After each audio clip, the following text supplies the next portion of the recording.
Hello and welcome to this episode of The Unnoticed Entrepreneur. Now, if you're like me, you started a business or two without necessarily all the resources that you need to do all the marketing, get noticed for all the wonderful things that you can do. Well, my guest today is going to tell us a great story about a razor, $1 million, and a famous baseball pitcher's beard.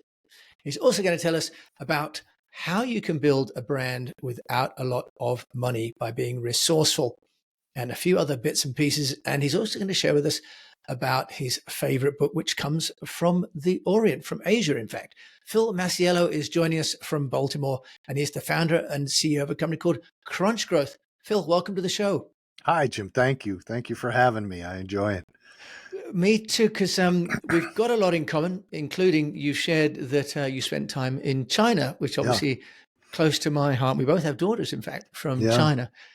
But we're here today to talk about business and about marketing. And let's start, first of all, with who you are and where you're from. And then you must tell us all about the $1 million offer for shaving off a beard. Phil, Yeah. over to you. My pleasure. So I originally a New Yorker, born and raised in the Bronx, in the shadow of Yankee Stadium. So I grew up as a sports enthusiast. But I founded my first business when I was 27 years old. It was a total disaster. I'm sure we'll go back and forth on that at some other time. I went on after that business. I felt I needed more education, so I took the money when I sold it, and I went to graduate school at the University of Maryland, and that's how I got down to Baltimore. And subsequent to that, I founded a couple of other businesses. One was a food retail stores, which got purchased by a supermarket chain.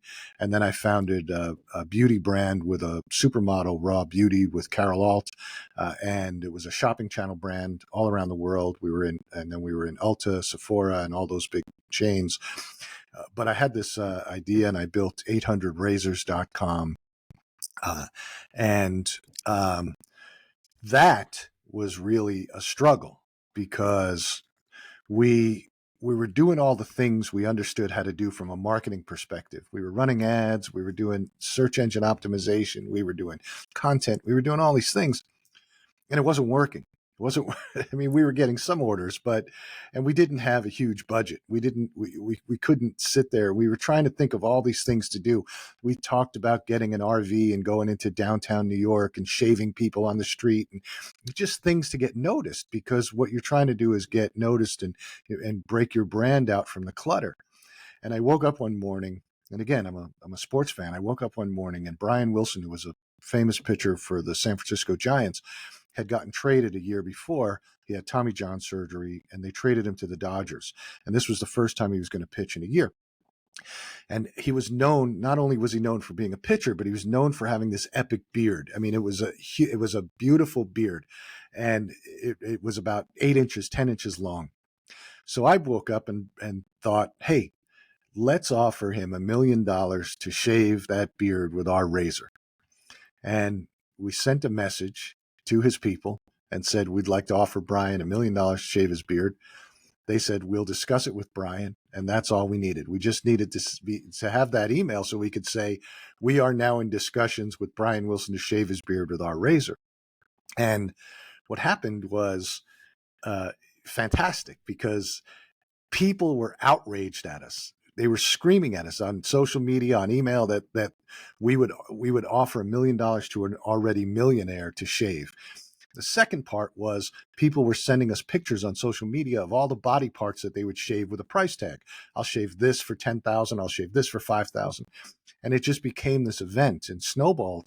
And then the press got involved, and we were getting interviewed, why we would do this, what are we trying to do, all around the world, France, Japan. And this went on for about a week, 10 days. And TMZ caught Brian Wilson coming out of a gym in LA, and they asked him if he was going to shave his beard. And he said, I'm not shaving my beard for anything, any amount of money. Well, it just started it all again. People were outraged that he would turn down the $1 million. And so the long and short of it was that all these things that we were doing, these traditional marketing techniques, weren't working But this sort of broke us through the clutter. This is what got us launched and got our foundation of orders, got customers, got us noticed, really did what we were trying to do. So, Phil, I love that story because it really is out of left field, if I can use that expression, you know, and and really, as you say, a great example of being resourceful and having an idea rather than going through kind of a standard process. But you woke up one morning and you thought of this idea. Do you now at Crunch Growth help startups and entrepreneurs to kind of have those kind of ideas in a more regular fashion? Because if you're just waiting for inspiration, sometimes you can wait too long. So how are you helping at Crunch Growth with that? yeah. So at Crunch Growth, we're a full service digital agency. We handle the entire e-commerce ecosystem. But what we're really good at and what we try and focus on, and it doesn't matter what size company you are, startup to, half a billion or $1 billion, we always run into the same problem, which is, do you really understand who your customer is, right? Who your target customer is? Do you really understand that persona?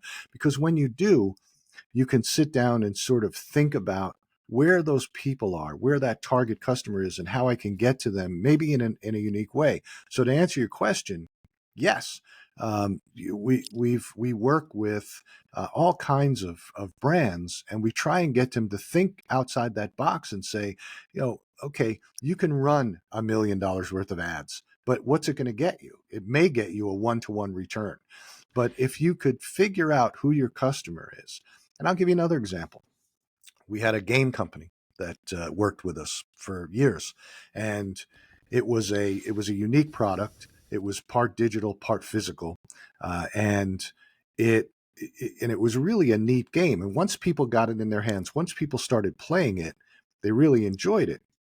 And so we talked about it a lot. And they were based in New York, so they started going to places where they knew their customer was a Gen Z millennial. They knew what type of person it was. So they started to go to these hangouts where those people were and playing the game, which evolved into turning it into events at these places and recording them.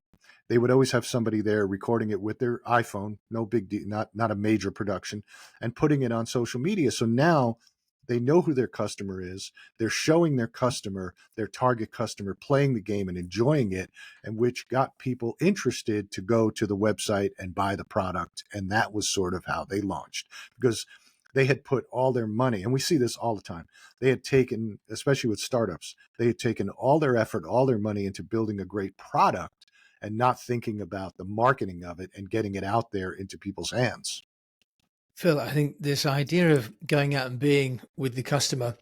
I had the director of research at a company called Ipsos Mori, and he talked about going out and actually watching what people do, because often that's different to what they say they do, and the importance of being there.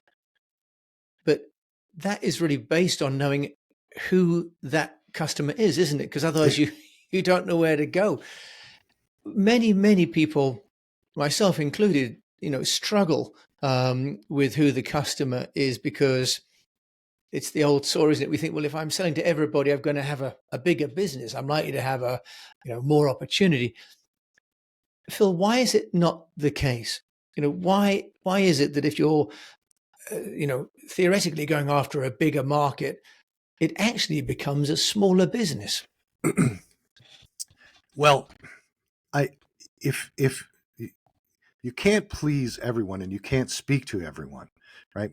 The way you speak to somebody who is, say, a 65-year-old retiree versus a 25-year-old are two different methods of talking. And speaking today is video, speaking is text, speaking is, all these different mediums that we have. So if you're trying to be very broad, and when we were in the razor business, people say, oh, everybody shaves, so you can be very broad. But that's not true. There's always a core customer. And yes, so let me use Cadillac as a good example. Cadillac is a car really for over 50 people, or people over the age of 50, predominantly men. Okay. But when you see a Cadillac commercial, they will never show a 50-year-old man. They show beautiful young women. They show young guys in a nice suit, right? Because that becomes aspirational. The guy that's over 50 doesn't want to believe he's over 50. He wants to believe he's that 40-year-old guy who's got this beautiful woman. So what they're trying to do is talk to that group, that 40-year-old, to get them to buy the cars. Yes, over 50 is going to buy your car. Yes, over 60 is going to buy your car. Maybe even a 25-year-old will buy your car. But your core customer, the target that you're trying to get, is this one. This 35 to 45-year-old, let's say. Well, it's the same thing in any business. So if you know who your customer is, you know who your core customer is, the ones who are going to engage with you, you sort of build your persona around that. So now, instead of just speaking language, you're speaking to a person, right? We're big advocates of building customer personas to say, look, our customer is 35 years old. He's an engineer and he likes to do this. He eats this kind of food. Now I can build, now in the office, we can talk about, we can give them a name and we can say that we're going to we're marketing to Joe. And this is how we're going to market. And so it becomes a different style of thinking and a more effective way. Because you're always going to get bleed. You're always going to get people younger and older that are going to buy your product. But if you can hone in on who your target is, you're more effective. Yeah, I guess those are what we might call outliers, aren't they? Those people that maybe confuse you slightly because they buy something, but they're not part of the core Right. demographic. But Phil, you yourself, and you and I have something else in common, is that we both have shows. I have a radio show on the local radio station here, Radio Bath, but you have a TV show. Yeah. So I'm full of admiration for that. I'm love to hear how you're doing that. And what's the impact and the strategy behind having your own TV program? Because that again is being resourceful, isn't it? Rather than having resources. So help us to understand the show and how that came about and what you do with that. Yeah. So the show it airs on E360 TV, which also airs on Apple TV and Roku and all these other places, Fire TV. But what I did was when I built the show, it's really about entrepreneurship and being resourceful, right? And I interview entrepreneurs who have started and founded their companies, their brands, large, small, um, successful, maybe multiple entrepreneurs, people that have failed once. And what we're trying to do is, the target audience is really aspiring entrepreneurs or business people, or maybe somebody who's already in it, who's got a business that's 3 or 4 years old that they just can't get over the hump. They're just stagnant, don't have a lot of resources, don't have a lot of money, and so they listen to me interview these other entrepreneurs, and they hear how the struggles and what they've done and how they've overcome, because we all have overcome these humps. I don't care. The the second reason I built the show is because I think aspiring entrepreneurs or people that are in it, they listen to these high powered entrepreneurs that own these huge businesses, and they get a warped sense of reality. They think that, oh my God, I'm doing something wrong because I didn't go from zero to $1 billion in 4 years, and I wasn't able to raise $600 million. And so we wanted to show them reality, people that have built businesses that have gone from maybe zero to 500 million, 200 million, 50 million, whatever it is. People that have built businesses for different options. Some people don't want to build $1 billion business. They just want a lifestyle business, something that gives them a good income. But what you see throughout, and we've probably done 50 shows already, you see throughout the same thing. An entrepreneur starts a business. His business plan is what he had envisioned, or he or her, um, what they had envisioned, and it's not working that way. So they have to pivot, right? They have to look at something differently, or they don't have the money to market themselves correctly, and so they have to think outside the box. So we give them all these anecdotes and all these real life businesses, real life problems, real life struggles, and I think that helps people in a way. And so it certainly helps us because I like listening to the stories. Well, Phil, and that's why I have the Unnoticed Entrepreneur as a title as well, because actually most of us are, in effect, sort of running in local marathons. We're not running in elite, in Olympics. Most of Right. us are, playing sport or achieving in a sort of a balanced way. We're not necessarily all just in that 1% of any pursuit. So that's exactly a similar sort of feeling to the one that I have about this show.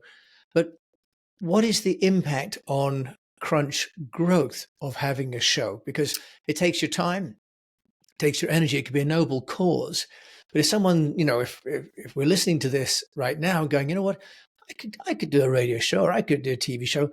What's the ROI beyond satisfaction, Phil? What does it give you and Crunch growth? Yeah, that's an excellent question. So what it does is it exposes Crunch growth to more people. And that target is really business people, right? We try and we're here to help businesses grow. That's what we're called. It's Crunch Growth Revenue Acceleration Agency. So we're trying to figure out how to get you over that hump. So people hear us on the show. They hear the methods that we've employed. They hear us talking to these entrepreneurs, and then they get in touch with us because maybe they need help. And it's not just startups that have contacted us. It's businesses that have maybe been stuck between $50 and $60 million for 3 years and can't get over that hump. They've sort of stagnated. They need some fresh ideas. So that really is part of our lead generation strategy, if you want to use that term. Yeah, no, I think that's wonderful. A really great example of how you're leveraging a platform, because you're getting both from a technological point of view, you're getting a platform, aren't you? And then also you're getting audiences that are already on those platforms being introduced to you. It's a very cost-effective way of doing it. Phil Masiello, you and I actually, we both started our first companies at the age of 27. You mentioned I started mine by moving to Singapore to start my first company at 27, and also had my fair litany of failures there. But this is about you and not me. But if there's a mistake that you might have made, if I could be so bold, that you'd suggest that I don't make from a marketing point of view, what would that be, do you think? I've made many mistakes, but I'll give you one example. When I started, and I actually made this mistake twice. I both times in the same sort of industry. I started my first business when I was 27 years old, and it was retail store, food, specialty food, and catering, and I I made the mistake of getting talked into doing a direct mail campaign and producing this beautiful flyer and putting it in mailboxes.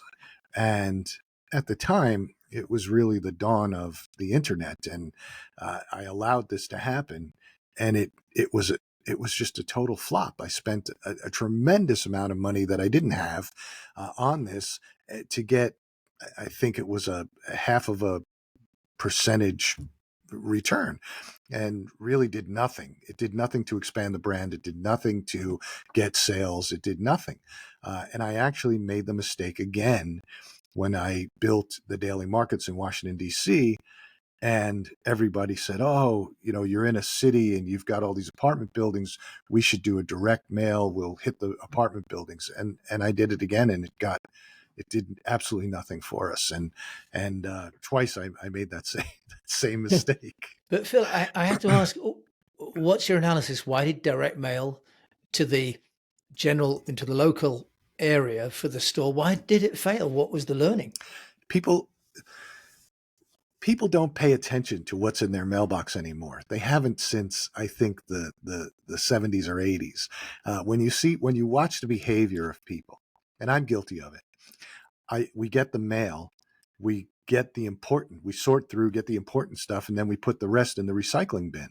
And that's exactly the behavior that people do today.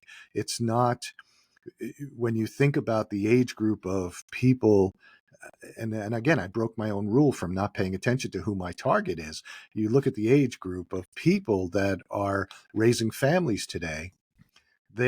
Most of their bills are coming electronically, and this has been going on for the past 20 years. Most of their bills are coming electronically, and if they are getting paper bills, they look at their mail, they find the ones that are important, they throw everything else in the garbage. So it's totally ineffective.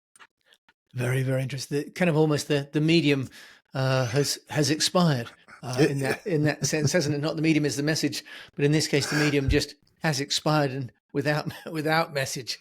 Yeah. But Phil, you've gone on to build other successful businesses like 800razors.com and Crunch Growth Revenue Generation Acceleration Agency. Can I ask you to give us, your wisdom, your sage wisdom of, what's the one thing that you maybe recommend to all of your clients that they do that's kind of a cornerstone of every successful, resourceful strategy? Yeah. I'll tell you something that comes up an awful lot. And what we preach is you've got a product, and find the people who are going to buy your product and understand who they are. We hear it all the time. And I know people are going to say, oh, he's going to say, focus on the customer. And it's true. I find, I don't care how big of a company it is, you have to understand your customer, and you have to understand their behavior in order to figure out how to market effectively to them. And again, you could be $1 billion company. I'll tell you the same thing, because I guarantee you that if I sat in a room with somebody from, a $1 billion company, they would come up with all these different pieces of who their customer is, but they wouldn't be able to put it all together and say, this is our customer. Because everybody thinks, well, I'm a supermarket, so I sell to everybody. Well, maybe not. Well, interesting. So really, for all of that, it comes back to who you serve. Yeah. Right. And that's the basis. I mean, there's a lot of talk about start with why. Just tell me, Phil, there's all this talk about, start with why. And it goes back before Simon Sinek, of course. Earlier marketeers were talking about the need to decide who you're going to sell to, but why. Do you tell people to start with why or with who? I understand start with why. I understand why I exist. Okay. And I'll tell you everything. I'll tell you something I tell every single startup. I don't care about, go out with your minimum viable product and find a customer who wants to buy your product. Find that customer, because if you can't find a customer to buy your product, then you're dead in the water. I don't care why you exist at that point, because nobody's going to buy it. There's actually a skincare brand, a men's skincare brand, that just filed for Chapter 7 liquidation. I can't, off the top of my head, I can't remember what it was, but they had a beautiful why. Men want to look younger, eye cream, effective skincare, all those whys. But at the end of the day, they just filed Chapter 7, and the CEO even admitted there's just not a big enough market for people who want our product. Well, had you done that in the beginning, had you gone out to find who's going to buy your product, you would have figured that out early on and not wasted your investor dollars, your dollars, etc. So again, I'm not discounting why. I like why, but first you have to figure out who's going to buy your product so that you can figure out the market.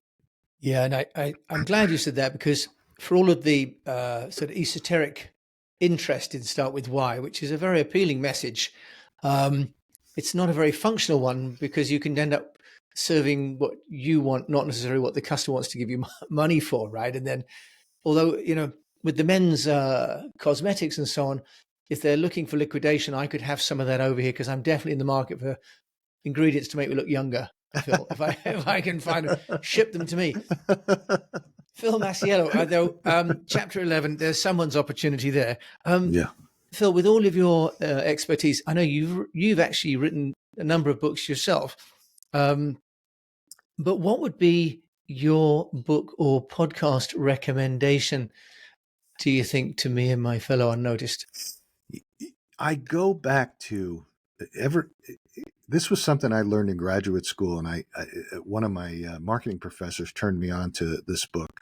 The Art of War. And I continue to go back to it. And it's not about, I know people say, well, there's all different reasons to read that book, but I think about it in terms of strategy. It helps me think about strategy because everything we do, whether it's marketing or whether it's advertising or whether it's business development or whatever, you have to have a strategy. And that book, it's easy to listen to, easy to read. I have it on 4 different formats, and to me, it's something I keep in my back pocket to continue to go to and get my strategy brain refreshed. Yeah, this is Sun Tzu Sun Tzu's Sun Art Tzu, of yeah. War, right? Yeah. Which is fantastic, and also probably ties back into you having a daughter from China as well, right? And there's a nice symmetry there. But yeah, if anyone hasn't read it, it's a brilliant treatise, really, and he addresses a number of issues, including not in taking on your competition head on. For Right. example, very interesting strategy about not actually going to battle but winning the war. Phil, you've taken on many battles and plainly winning many wars too. If people want to find out more about you, where can they do that? Well, you can go to crunchgrowth.com. I also have philmasiello.com, both of them. And you can always contact me at phil@philmasiello.com. I have the TV show Think, Engage, Thrive, which is on E360 TV. So I'm easy to find. You can, and I believe me, I'm pretty responsive. You're easy to find, easy to chat to. Phil, thank you for joining me so much. Thank you, Jim. It was great. I enjoyed it. Me too. And just for the record, if you've got $1 million and you want me to shave my goatee, I am open. I'm open to offers. If it doesn't even have to be $1 million, I would take a lot less, or even maybe just a year's supply of free razors. I think I'm easy to please. I Plus, appreciate that. if you can send those lotions my way, Phil. Thank you for joining me from Baltimore today. It's my pleasure. My pleasure. It was fun. Well, it's been great fun, and we don't always manage to find guests that have got the kind of the depth of experience. And Phil and I, both started our first businesses when we were 27, which is quite a few years ago. So it's wonderful to have the depth of his experience on the show. So many takeaways, but probably the real key one is to start with who. It's not a business until someone's willing to pay you for what you do. So I'm sure you're bearing that in mind. But if you haven't thought of that today, then just remind yourself who you're selling to. And you've been listening to me, Jim James, over here in Wiltshire today. Phil Masiello in Baltimore has been joining me as my guest. If you've enjoyed this, do please rate the show on your player. It really helps. And follow the show, because we also love to know that you are getting this and every episode every Tuesday and Thursday of the Unnoticed Entrepreneur. Thank you for listening to this episode with me, Jim James. And until we meet again, I encourage you to just keep on communicating.